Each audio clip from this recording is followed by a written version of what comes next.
Brand new Nike Vomero Plus is huge. The hype around the Vomero Plus is huge. But is the shoe itself as huge as that hype?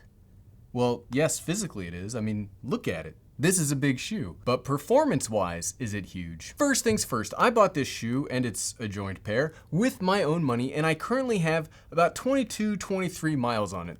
These miles consist of mostly easy pace runs at various lengths, with the longest being it was supposed to be a 16-mile run that ended up being an 11.5-mile run because the heat is awful outside and this summer's training sucks. Here are the specs, so I don't have to talk about them anymore. So let's get into what I've liked and what I've disliked over the past 20-ish miles as like an initial impressions.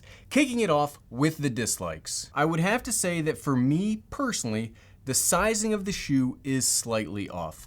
I have a half size difference in feet, and my feet are wide-ish. They have a high volume. So when I bought the shoe in my normal 10.5, the left foot felt great, but over a 7-mile run, I really had to crank down the laces on the right shoe. It was just a little unstable.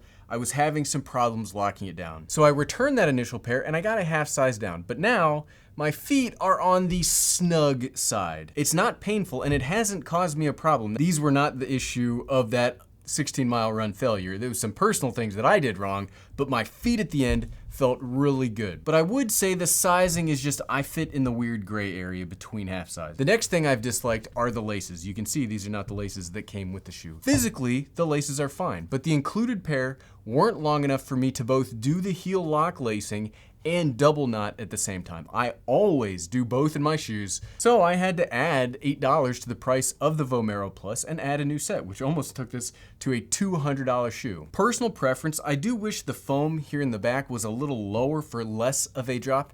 10mm is generally outside of my comfort range. That's not really a dislike, it's just me complaining to complain, I guess. I also don't love the price, even in my short time of going out of my way to try new shoes. Everything, not just Nike, but everybody seems to be moving towards $200. And I don't like that as much. But even with those initial grumpiness, I've really enjoyed running in this shoe. So let's get into the likes. The first thing I like about this shoe, and you can see it right now, I love how this shoe looks. I have this thing about clean white uppers and bright, vibrant, colorful foam stacks.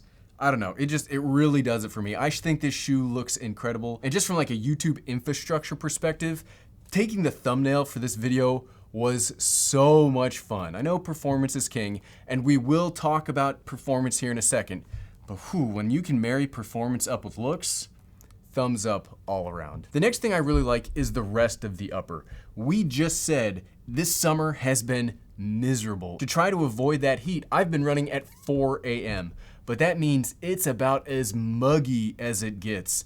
And However, even in all that mug, when the rest of me is drenched, my feet haven't felt overly warm. Yes, I am usually soaked at the end of the run, but my feet don't feel like they're cooking inside of this. And I was kind of worried about that because the upper is a little thicker, but it is very comfortable, which is another thing that I've liked. Even though it is a bit snug, the upper is incredibly comfortable. Then I guess I kind of have a half of a like, not a full like. Not the pain-free part is good, but I really like the width of the front of the shoe. I've always heard of Nike as the narrow shoe company, and because I have that bigger volume foot, I've been avoiding them in the past. I really was nervous about buying a Nike shoe because I've just heard they really just hurt big foot folks.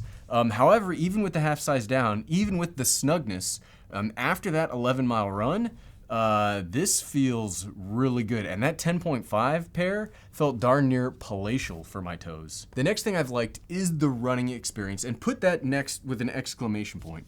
This is a full slab of Zoom X phone, and it is putting in work. The weird thing about the shoe though, is it's firmer than I originally thought it would be. When you see this much foam, you would think, oh, it's gonna be about as squishy as the Neo Vista, but it's not. I wouldn't call this a squishy shoe. If I had to put like an arbitrary line of soft to firm in the max cushion shoes I've tried, I think this is firmer than the Neo Vista 2, but it's softer than the Glycerin Max. It sits in this really nice spot for me where it feels bouncy, but not squishy. When you step, it doesn't like collapse a whole bunch, but you really feel that spring in the run. And I was initially concerned at that 10mm drop. I felt like my calves would be destroyed after this.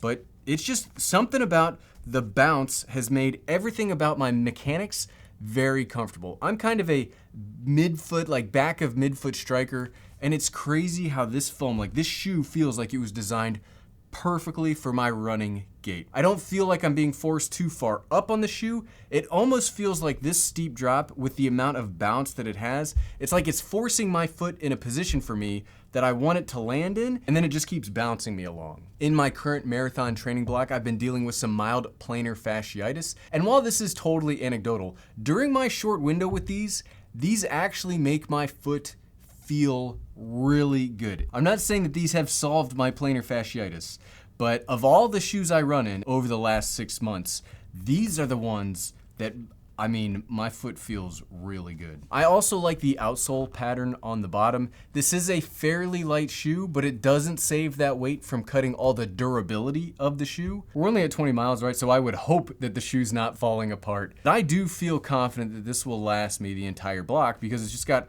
all of this rubber here on the bottom.